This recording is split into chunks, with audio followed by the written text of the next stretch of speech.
Selamat siang, saya Sarah Pauli. Di sini saya akan mempresentasikan hasil presentasi dari kelompok kami. Dan kelompoknya terdiri dari saya sendiri, Sarah Pauli, Veronica Siombing, Ferni Syarida, Giulia Novitasari, Intan Sarah, Riki Hamdani, Weli Windayani, dan Winnie Motulesi. Di sini kami akan membahas tentang bab 7, yaitu teknologi informasi untuk keunggulan kompetitif. Teknologi adalah kombinasi dari keterampilan, pengetahuan, kemampuan teknik, material, mesin, komputer, dan peralatan lain yang digunakan oleh orang untuk merubah bahan peralatan lain yang digunakan oleh orang untuk mengubah bahan baku menjadi barang dan jasa dan bernilai. Teknologi informasi adalah suatu studi tentang perencanaan, implementasi, pengembangan, dukungan, atau manajemen sistem informasi berbasis komputer. Dengan menggunakan aplikasi teknologi informasi atau secara sederhananya, TI adalah fasilitas yang terdiri dari perangkat keras atau hardware dan perangkat lunak atau software dalam mendukung dan meningkatkan kualitas informasi kepada masyarakat secara lebih cepat dan berkualitas. Teknologi informasi menggunakan komputer dan perangkat lunak komputer untuk merubah, menyimpan, memproses, melindungi, memindahkan, dan memperoleh informasi secara aman. Definisi teknologi informasi. Menurut Oxford English Dictionary, teknologi informasi adalah hardware dan software dan bisa termasuk di dalamnya jaringan dan telekomunikasi yang biasanya adalah konteks bisnis atau usaha. Manfaat teknologi informasi. Manfaatnya bagi manusia adalah terdapatnya kemudahan yang dapat dirasakan seperti pengambilan uang melalui ATM, pembelian barang secara online, berkomunikasi dengan telepon seluler yang tidak lagi mempermasalahkan jarak, dan dapat membentuk komunitas-komunitas melalui WA, Line, dan lain sebagainya. Manfaat untuk berbagai bidang. Yang pertama ada bidang ekonomi. Perilaku ekonomi membutuhkan teknologi untuk mempromosikan produk atau jasa melalui e-commerce dengan memberikan informasi tentang spesifikasi dan harga produk yang akan dijual serta untuk melakukan transaksi penjualan melalui komputer tanpa harus bertatap muka antara penjual dan pembelinya. Yang kedua, bidang bisnis. Penggunaan teleconference untuk melakukan komunikasi dan informasi tentang bisnis dan juga dapat memantau kegiatan bisnis atau berkomunikasi dengan rekan bisnis tanpa bertatap muka. Yang ketiga, bidang perbankan. Memberikan pelayanan yang baik kepada nasabah atau pelanggan untuk mengambil uang berapa kali pun dalam sehari di ATM. Yang keempat, bidang pendidikan. Dapat menggunakan sistem pengajaran berbasis multimedia, menyajikan materi menjadi lebih menarik dan tidak membosankan, serta dapat dengan mudah belajar dengan melakukan belajar jarak jauh atau e-learning, dan banyak manfaat lainnya untuk berbagai bidang lainnya. Batch processing versus online processing, yaitu salah satu perbedaan yang mendasar pada aplikasi sistem informasi berbasis komputer adalah adanya perbedaan batch processing dan online processing. Pada tahap awal perkembangan komputer, semua pemrosesan komputer berdasarkan batch, di mana organisasi mengumpulkan tumpukan transaksi lalu diolah pada suatu waktu. Pemrosesan batch itu dari bukti transaksi, terus pencatatan, lalu ke tumpukan transaksi, komputer, dan file master. Sebagai contoh, semua transaksi persediaan yaitu masuk dan keluar dicatat lebih dahulu setelah tutup buku pada hari tersebut. Semua transaksi dicatat ke dalam media komputer yang dapat dibaca seperti pula pita magnetik. Kelemahan pemrosesan batch. Kelambanan untuk mengetahui posisi dari persediaan barang yang tersedia di gudang. Tetapi proses ini masih dapat digunakan untuk pemrosesan transaksi dan frekuensinya sedikit seperti pembayaran gaji mingguan atau bulanan. Online processing. Dengan sistem persediaan online, semua penjualan dari semua produk dapat dimasukkan ke dalam terminal komputer yang telah dihubungkan dengan jalur telekomunikasi komputer utama yang menyimpan file master persediaan. Sistem online disebut juga dengan interaktif karena pemakaiannya secara langsung berinteraksi dengan komputer. Keuntungannya dengan menggunakan sistem online adalah kecepatan waktu. pekerjaan dan ketepatan atau keakuratan jumlah barang yang tersisa atau yang tersedia dalam gudang. Aplikasi teknologi informasi.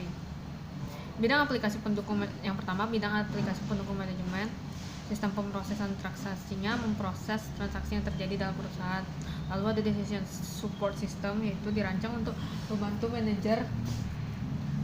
manajer dalam membuat keputusan dan mengatasi masalah. Terus ada group decision support system, dirancang untuk mendukung suatu kelompok.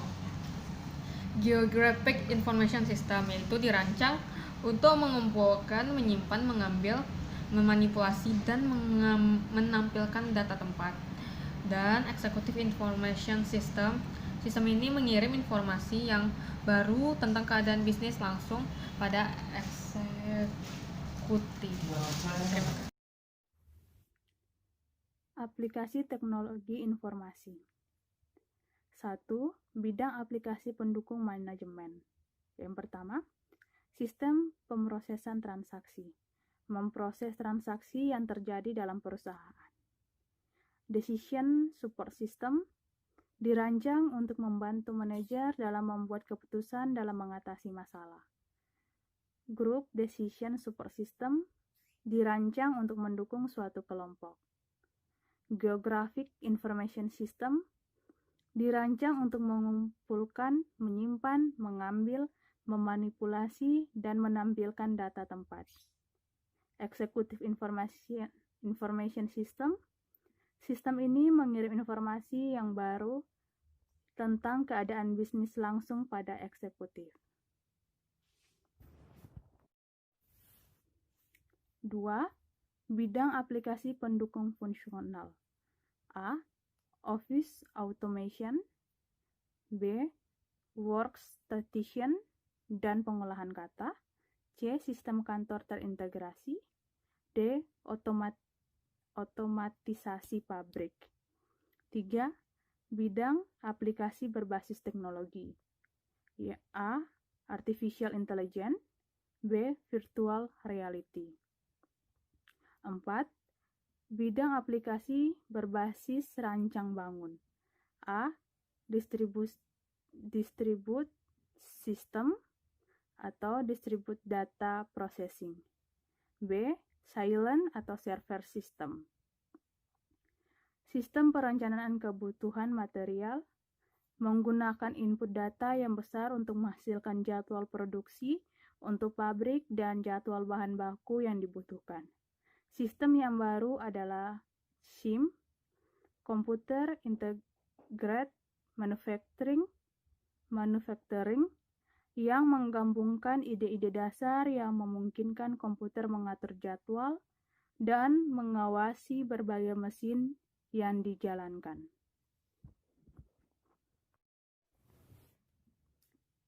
Keunggulan kompetitif.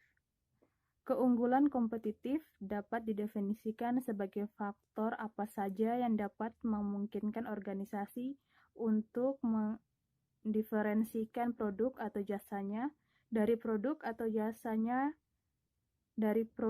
atau jasa pesaing untuk meningkatkan pangsa pasar. Keunggulan kompetitif dapat dicapai melalui banyak cara. 1. Menyediakan barang dan jasa dengan harga yang murah. 2. Menyediakan barang dan jasa yang lebih baik dari pesaing. 3. Menyediakan barang dan jasa dengan segmen pasar tertentu. Manajemen sumber daya informasi. Manajemen sumber daya informasi adalah aktivitas yang dijalankan oleh manajer pada semua tingkatan dalam perusahaan dengan tujuan mengidentifikasi, memperoleh, dan mengelola sumber daya informasi yang diperlukan untuk memenuhi kebutuhan pemakai. Jenis-jenis sumber daya informasi adalah 1. Perangkat keras, 2. Perangkat lunak, 3. Spesialis informasi, 4. Pemakai, 5. Fasilitas, 6. Database, 7. Informasi. Bab 8. Sistem informasi akuntansi. Sistem informasi berbasis komputer. Sistem informasi manajemen adalah suatu sistem berbasis komputer yang menyediakan informasi bagi beberapa pemakai dengan kebutuhan yang serupa. Output sistem informasi manajemen digunakan oleh penanggung jawab pemecahan masalah dalam perusahaan. Selanjutnya akan dijelaskan oleh Saudara Ricky. Baiklah, saya akan melanjutkan slide dari sebelumnya. Informasi yang dihasilkan sistem informasi akuntansi adalah yang pertama neraca, yang kedua laporan laba rugi, yang ketiga laporan perubahan modal, yang keempat laporan arus kas. Gambar 8.1 tahap-tahap teknik akuntansi. Definisi akuntansi. Yang pertama seni, lanjut ke proses, lanjut ke aktivitas jasa, lanjut ke sistem informasi, lanjut ke multidimensi atau dasar pemilihan strategi sebuah entitas.